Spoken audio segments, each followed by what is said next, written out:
Sengiqeda isikole ugrade 12. Ngaya la eMangosuthu. Yes. Ngifike eMangosuthu ngifundela ugesi electrical engineer. Yeah. Yeah. Bengifika khona ngifike ngithole abangani. Yeah. Yes. Ngoba ngeke ngisho ukuthi abangani abangifake ema drugs. Yes. Ni mina.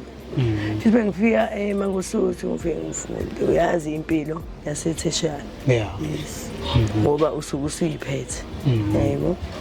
Bengifike eMangosuthu kwenziwe kumnandi nami kube khona elinye iqembu engiphilisana nalo kanti angazi ukuthi sengiyongena ezintweni engasi.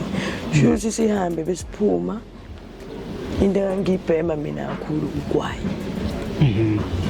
Futhi angazi noma mhlambe ngathi sesihambile siye kwi trip mhlambe bangifakela ngoba ngangibhema nenkantini.